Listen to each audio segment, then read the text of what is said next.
I got home earlier than usual that evening. One of my last meetings was cancelled, and instead of *ling time at the office pretending to be busy, I packed up and left. It was a rare chance to get home before dark in the winter, and for some reason, I thought Meg might be happy to see me walk through the door early for once. The second I opened it, something felt off. It wasn't the silence. Our house was usually quiet around that hour. It wasn't even the dim light from the kitchen that told me she was home. No, it was the smell. That was the first thing that threw me. Perfume. But not Meg's. Not even close. This scent was sweet, thick, expensive in a loud sort of way. It clung to the air like humidity after a storm, heavy enough that I could taste it in the back of my throat.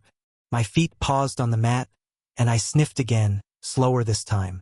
My first instinct was that Meg had tried a new perfume. But she wasn't one for strong scents. She hated when fragrance stuck to her clothes, said it made her feel suffocated. That's why I always bought her lighter ones, citrusy, floral, fresh. The kind that whispered. This one didn't whisper. It roared. I closed the door gently behind me, and my keys clicked a little too loudly as I set them in the bowl by the coat rack. Everything else was still. No music playing, no voice from the TV. But the house didn't feel empty, just recently disturbed, like someone had been moving through it quickly, trying to reset things before I arrived. In the kitchen, I noticed more. The bottle of red wine on the counter had been opened. It was one of the better ones we were saving. One Meg usually said was too nice for a random night. Beside it sat a single wine glass half full. Not two, just one. The other matching glass we always used for date nights wasn't in the sink, wasn't on the counter, wasn't even in the drying rack. I stood still and let my eyes wander. A candle flickered softly in the center of the table. A deep purple one I recognized only because I had once joked that it looked like something you'd find at a tarot reader's house. We never lit that one. It was more decoration than anything else. And yet here it was, lit, dripping wax onto the tablecloth. Footsteps padded across the ceiling, quiet but fast, upstairs. Then the sound of running water. A shower? The timing was odd. Meg wasn't the type to hop in the shower in the evening unless she'd been out somewhere. But she was still home when I walked in. The water shut off. I stepped into the living room, glanced around. Everything was in place, almost too much so. Pillows aligned perfectly. Throw blanket folded neatly on the arm of the couch, as if someone had just rushed to fix it. I looked toward the hallway, listening. Then I noticed something small, the second pair of wine glass rings on the coffee table. Barely visible. One sat fresh and recent, the one from the glass in the kitchen. But another, faint, curved watermark sat across from it. She came down the stairs just a moment later, still tying the sash of her robe. Thin, pale gray, one I recognized. Her skin looked flushed. Her hair was still damp, curling at the ends and sticking to her neck. "Tom?" she said, blinking as if surprised. "You're home early." "Meeting got cancelled," I said, watching her. "I figured I'd surprise you." She smiled, small, practiced, almost like she'd rehearsed it. "Well, you did." I let my gaze flick toward the wine. "Started without me?" She glanced at the table. "Just one glass. Long day. I needed to unwind." "Is there a reason the whole house smells like someone else?" That landed. Her smile faltered for a split second. Then she turned toward the sink. "What do you mean?" I said, "There's a cologne, a strong one everywhere. It's not mine.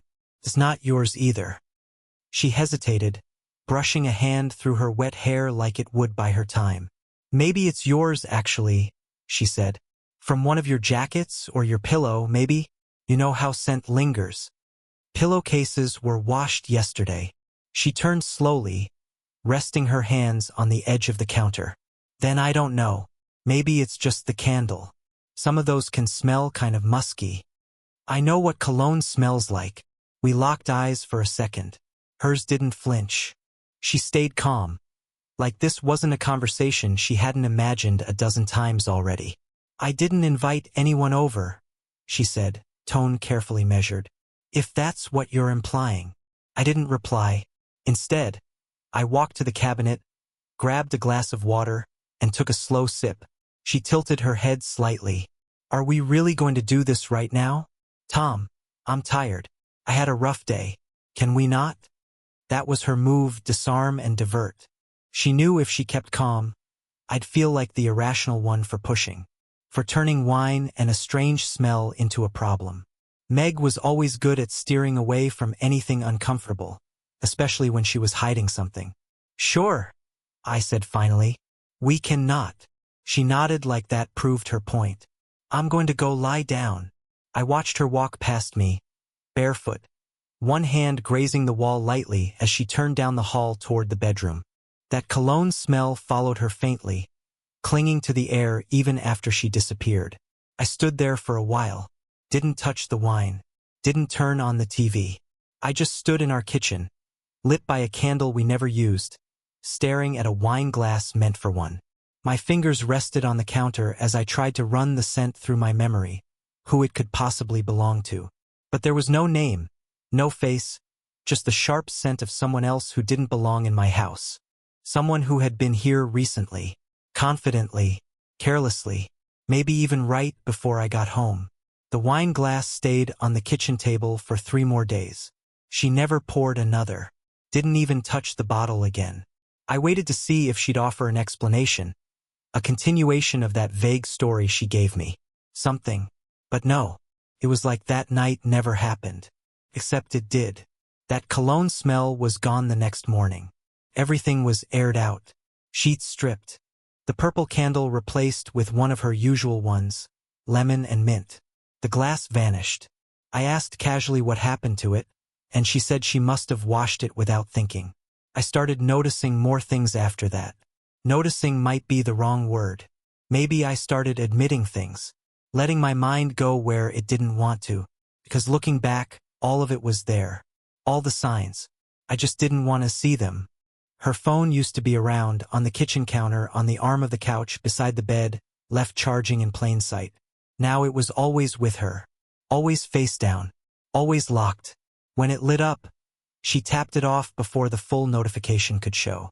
Once or twice I caught a name I didn't recognize. I didn't ask. At the time, I didn't want the answer.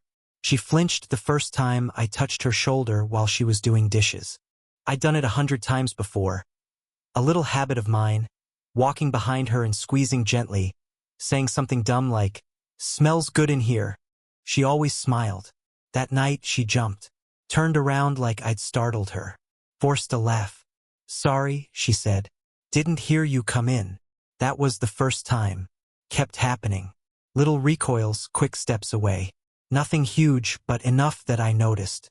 She used to really sleep in on weekends. The kind of deep, tangled sheet sleep where I'd have to practically drag her out of bed with the smell of coffee. Now she was up early, sometimes even before me, already showered, already dressed, her hair styled, makeup on. I asked once, joking, "What's the occasion?"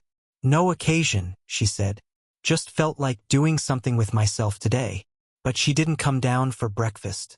She stayed in the bedroom, door half closed, talking on the phone. I heard the muffled tone of her voice, low and warm. Not how she sounded with her mom or her sister. Definitely not work. But when I walked by and paused, the conversation ended mid-sentence. Then silence. Then the sound of drawers opening, like she was putting things away. There was a new blouse in her closet that week. Deep green, silky, nothing like the practical stuff she usually wore. I hadn't seen a package arrive, and she hadn't mentioned going shopping. When I asked if it was new, she blinked and said, "Oh, this old thing?" I didn't argue. Every little thing piled up. She was taking midday showers again, even on days she didn't go out. At first, I didn't think much of it, but it became routine. The bathroom would steam up around 2 or 3 p.m., and I'd hear her humming behind the door. Not just hygiene, not at that hour, not that long. The same kind of showers she used to take before dinner on our anniversaries. She started wearing perfume to the grocery store, makeup to the pharmacy. She always looked incredible, but now she was carefully composed for errands, as if waiting to be seen. Once I found a receipt from a boutique I'd never heard of. When I asked about it, She smiled and said it was a gift for a coworker. A birthday. But the receipt was for lingerie. She stopped asking about my day. That was the weirdest thing. It used to be a ritual. I'd come home, toss my keys in the bowl, and she'd say, "So, tell me, what was the drama at work today?" She didn't care about the details, but she liked hearing them. Now she barely looked up from her screen. Sometimes I'd start talking, and halfway through, I'd realize she hadn't heard a word. Even the way she texted changed. Short, flat responses. No emojis. No inside jokes. No love you at the end. I started reading our old threads, trying to find when it stopped. There was no clear moment, it just faded. That's what scared me the most. Not the cheating, not the distance, the fading. Because that meant it wasn't a mistake. It wasn't something sudden. It was a slow, intentional exit. And I had helped her do it by pretending everything was fine. I started second-guessing all the trips she took. The ones to visit Alyssa or help out Jenna. I never went with her. She always told me to stay. Said it'd be boring for me. Girls' weekends, catch-up time. No offense, but I just get in the way. That was how she said it. Teasing, not mean. I used to laugh. Now I couldn't remember the last time she'd shown me a picture from those trips. No videos. No selfies with her friends. Not even group photos. Once, I asked how Jenna's new apartment was, and she hesitated just a little too long before saying, "Oh, nice. Smaller than I thought, but cute." I texted Jenna a week later, something casual. She replied, "Haven't seen Meg in months. Hope you guys are good." I didn't ask Meg about it. I didn't need to. Some part of me already knew. You don't need a smoking G***N when the whole room smells like ash. One night, after she went to bed, I sat in the living room scrolling through old photos. Pictures of us at the cabin, at the lake, in the backyard grilling burgers. Little slices of normal life. Her smile was different in those pictures. Not posed, not hollow. Her hand on my chest. Her eyes crinkling. I tried to compare it to how she looked now and realized I couldn't remember the last time she looked at me like that. It felt like living with a ghost. Not because she was gone, but because the version of her I knew had already died. I was just sharing space with whatever came next.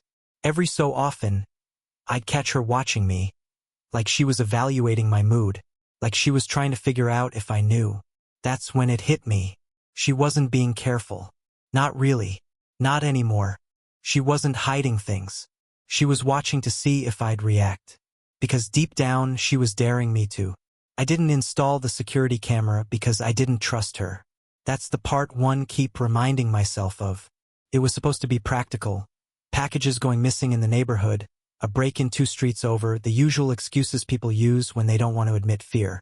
I mounted it by the side door, angled just enough to catch the driveway and the entrance. I tested it once, watched myself walk in and out, and forgot about it. Until I didn't. It was a quiet Sunday afternoon. Meg was out. Said she was meeting someone for coffee. Didn't say who. I was alone in the house, sitting at the kitchen table with my laptop open, pretending to work while my mind ran in circles. I wasn't looking for proof. I didn't even know what I was looking for. I just needed something solid. Something that would stop the constant guessing. So I opened the camera archive. First, it was nothing. Days of empty footage. Me coming home. Her leaving. Shadows shifting with the sun. I almost closed it. Then I noticed the date. Thursday night. The same night as the wine. The candle. The shower. My hand hesitated on the mouse. 11:18 p.m. The screen showed the side of the house, washed in pale porch light. Then the door came into view. Meg stepped into frame first. She was wearing a coat I hadn't seen before. Dark. Fitted. She wasn't alone. A man followed her. He was taller than me. Broad shoulders. Dark shirt. Confident in the way he moved. Like he knew exactly where he was and didn't feel the need to rush. They were close, closer than strangers. Close enough that his arm slid around her waist naturally. Like it belonged there. They laughed about something. I couldn't hear it, but I didn't need to. Her body language said enough. She leaned into him, tilted her head up. Comfortable. Familiar. My chest tightened, but I couldn't look away. At the door, she turned toward him, said something, and touched his shoulder. Not quick. Not accidental. Then she unlocked the door and stepped inside. He followed. The lights in the living room flicked on. The timestamp burned into my vision. The next clip loaded automatically. 6:07 a.m. The door opened again. The same man stepped out alone. He stretched, rolled his shoulders, yawned like someone leaving their own place. He didn't rush, didn't check his phone nervously, didn't look over his shoulder for anyone watching. He paused for half a second, glanced back at the house and smiled. Then he walked away. I sat there long after the screen went dark again. I didn't cry. I didn't shout. I didn't feel the urge to throw something or call her or confront anyone. What I felt was emptiness. Clean and hollow, like something had been scooped out of me with precision. It wasn't just that she cheated. It was how easy it was. How natural. No hesitation. No fear. No sign that this was a mistake or a lapse or a moment of weakness. This wasn't an accident. This was routine. He slept in my house. In my bed. Walked out like it meant nothing. I replayed it once more. Slower this time. I watched her face when she laughed. The way she leaned in. The way she unlocked the door without breaking stride. I realized then that the wine glass hadn't been missing. It had been used. I closed the laptop. When Meg came home later that afternoon, she asked if I wanted dinner. Her voice was light, normal, almost cheerful. I told her I wasn't hungry. She shrugged and went to shower, another one. I listened to the water run and thought about how that man had probably heard the same sound hours after leaving. That night, she slept beside me, her breathing even, calm, like nothing had changed. I lay awake, staring at the ceiling, replaying the footage over and over in my head. I realized something else then, something colder, sharper. She hadn't tried to hide it because she didn't think she had to. She didn't think I'd ever look. And that told me everything I needed to know. I didn't confront her after the footage. Not that day. Not the next. I carried it with me quietly, like a stone in my pocket. Heavy, always there, impossible to forget. I watched her move through the house like nothing had changed. I listened to her talk about errands, deadlines, plans. She laughed at shows. She scrolled through her phone beside me on the couch. Sometimes she even reached for my hand. I let her. Silence became my P***n, though I didn't think of it that way at first. I just knew that if I spoke, I would either explode or beg, and neither felt right. So I observed. I memorized. I waited. A week later, we were invited to her boss's New Year's Eve party. A country house outside the city. Big, glassy, expensive. I almost didn't go. The idea of standing beside her in public made my skin crawl. But something told me to see it through. To watch. The house was full of people I barely knew. Coworkers, partners, friends of friends. Music played softly. Laughter echoed through tall ceilings. Glasses clinked. Meg looked perfect. She always did in public. Composed. Warm. Untouchable. She stayed close to her boss most of the night. I hovered on the edge of conversations, nodding politely, sipping champagne I couldn't taste. Every now and then, I caught her glancing around the room. Not at me, but past me, like she was checking for someone. At some point, a small group gathered near the bar. Someone joked about marriage, something sarcastic about contracts and longevity. People laughed. I didn't. Meg lifted her glass and said, casually without looking at me, "Well, at least our marriage looks good in photos." The laughter that followed was thin, confused. A few people glanced between us, unsure how to react. She smiled, pleased with herself, like she'd said something clever, something harmless. That was the moment. Not the video, not the wine, not the man leaving my house at dawn. The ease of it, the indifference, the way she reduced our life to a punchline in front of strangers. I didn't raise my voice. I didn't argue. I didn't ask for an explanation. I walked to the bar, picked up her glass, and gently placed my wedding ring beside it. The sound it made was barely audible. Then I turned and walked out. Cold air hit my face as I stepped outside. I didn't hurry. I didn't look back. I half expected her to follow me, to call my name, to cause a scene. She didn't. The door stayed closed. Music kept playing. That told me everything. I drove home alone. The next few days passed quietly. I didn't move out immediately. I didn't announce anything. I just started collecting documents. Birth certificates, contracts, copies of things I'd need. I packed boxes late at night, when she was distracted by sitcoms and her phone. She watched me sometimes, confused but not concerned enough to ask.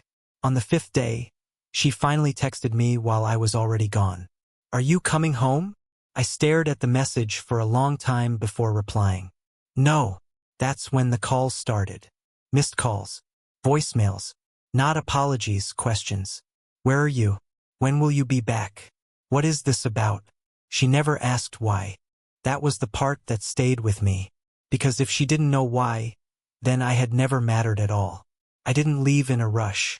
There was no shouting match, no slammed doors, no suitcase flying down the stairs. That's the kind of ending people expect. Something loud, something final, something that feels like closure. But real endings are quieter, slower. You don't always hear them until it's already over. I moved out in pieces. A jacket here, a stack of papers there. My tools from the garage. Books from the study.